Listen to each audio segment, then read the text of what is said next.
session is looking at ethics, an ethical code of conduct specific to archaeology. Often this has been, in the past, limited to questions of looting and publication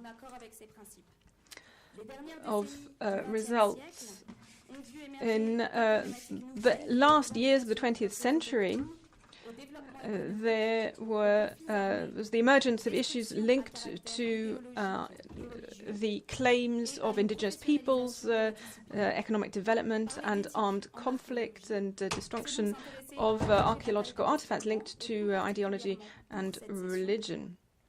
Also, there has been the professionalization of the discipline. So what we want to do today is to think about how we can define ethics in our discipline, what differences there are between archaeology and other heritage-linked professions on the issue of ethics, and do we need an ethics or a form of professional ethics that is specific to archaeology. So we're going to begin with a presentation about the emergence of ethics in archaeology.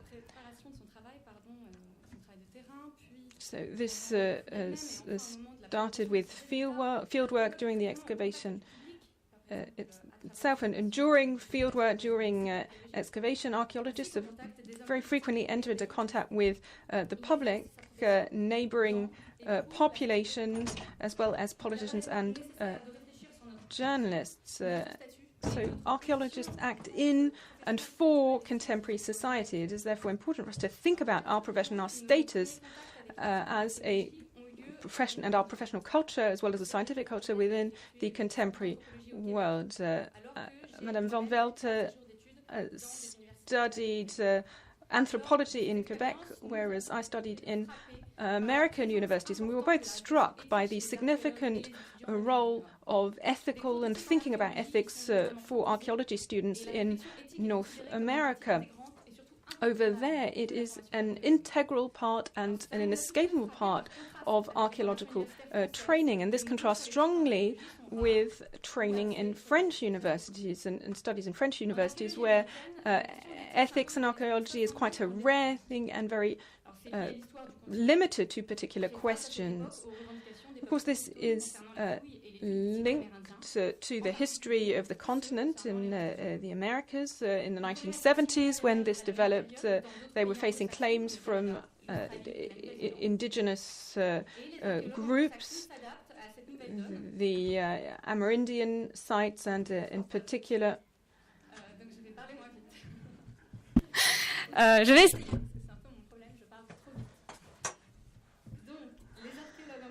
So the English-speaking archaeologists were forced to adapt to this new context when they were dealing with indigenous communities.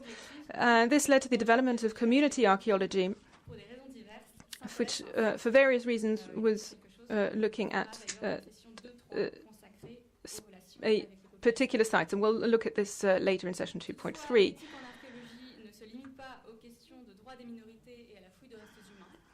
Ethics in archaeology is not linked only to the right of minorities and excavation of human remains. It is a vast issue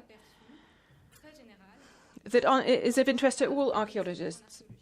So regardless of the chronological or geographical time period that we're dealing with, we're going to try and give you a general overview. There are essentially three types of destruction phenomena. The first is looting. This has been practiced all over the world. This has occurred for millennia. Trafficking, sale, the scattering of archaeological artifacts has generally been linked also to the colonial process. So since the 70s and 80s, this has been intensified. This has fed into the collections of art aficionados, collectors, and sometimes even gotten into museum collections. But there is a UNESCO convention against this. Also, then there is the phenomenon of armed conflict. Some people destroy or destroy these sites because of ideological convictions. You have the Bamiyan, the Bamiyan site in Afghanistan that was destroyed, and more recently the Palmyra site that was destroyed in Syria. Is covered. It has been covered in the media, and this has been talked about also on social networks. And this has led to very strong awareness, and this has highlighted the need for conservation practices and regulation, and also highlighted the illicit trafficking of the items stolen from these sites. Then we have the question of the publication of these looted artifacts. The publication of an artifact in a scientific review could potentially increase its value on the art market and somehow make archaeologists accomplices of the destruction of these sites. And this is an area that we will discuss in session 2.2 later on. Less spectacularly, he has the question of economic development, which is also poses a threat to these sites. The major construction and urban development campaigns have led to the destruction of sites that are not known about and to mass destruction of archaeological heritage in France. The construction of the Forum des Halles in Paris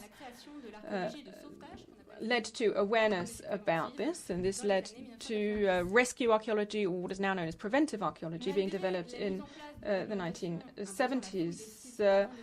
In the 1990s. So despite regulations that have been imposed in order to prevent the destruction of certain sites, this urban development continues to pose a problem on an international level, and the economic climate in some countries such as Spain has led to a softening of legislation in this area. Mass tourism is another area linked to economic development that can represent a danger for archaeological sites, and this also should be set within a framework, and you can see this as an example in Machu Picchu in Peru.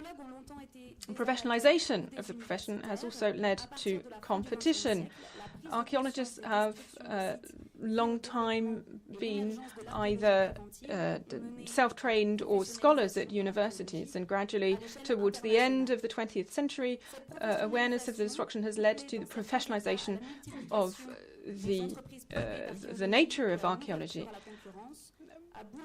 There's been a growing number of companies as the area of archaeology has been increasingly privatized and opened up to competition, and this has affected the working conditions and the responsibilities that archaeologists undertake. This, of course, has an impact as well as undercutting prices to try and win contracts for this kind of work has had an impact on the scientific quality of excavations and on reports. And archaeologists are often caught in between the two, trying to fulfill their ethical obligations vis-à-vis the profession, but also to satisfy their employers. A number of private operators have been challenged by the economic viability of what they do because of a fall in the number of preventive archaeology operations as a result of a poorer economic climate. So the way the discipline adapts to the neoliberal world has been criticized by a number of researchers, but it is something that we are going to have to continue to deal with.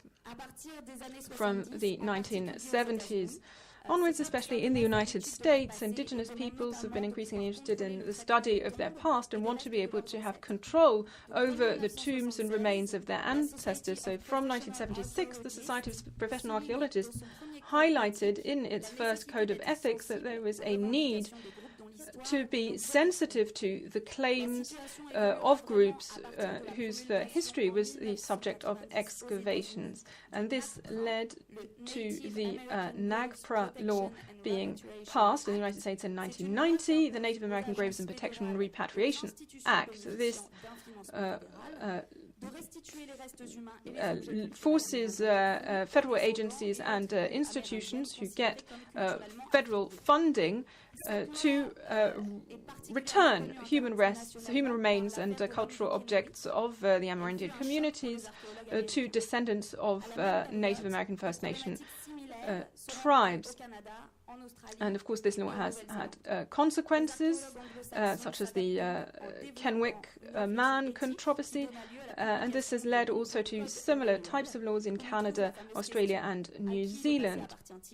And this has also led to some thinking about the ethics, who owns the past, for example, and things that we will discuss in part 2 of the conference. So who does archaeological heritage belong to? There is also the question, as we will see, of how we handle indigenous communities. So this will be addressed in 2.1. There are other examples. English archaeologists saw a law being passed forcing them in 2008, from 2008 onwards, to proceed to the burial of human remains within a maximum deadline of 2 years. And of course, this has devastating consequences on our work.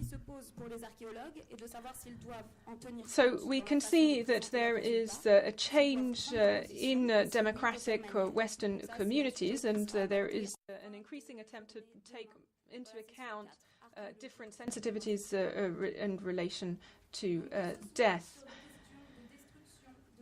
So whether we're talking about destruction, deregulation, instrumentalization, and other areas, the emergence of ethics in archaeology comes from social areas and the transformations of society itself. One of the consequences of this is that since the 1990s, there has been an increasing number of ethical codes being produced, and there are many of them around the world, and there are many points in common, specifically the English-speaking world, who are pioneers in this area.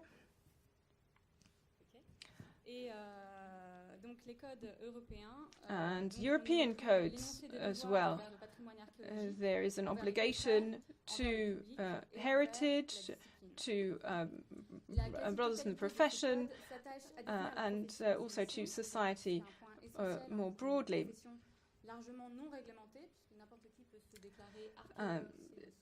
Actually, we're faced with an issue because anybody can decide that they are archaeologists. So who has this responsibility? And then there is the question of preservation of archaeological remains. So you see lots of national laws. There is an obligation to publish results within a reasonable time frame. So this gives us both social and scientific responsibilities as archaeologists.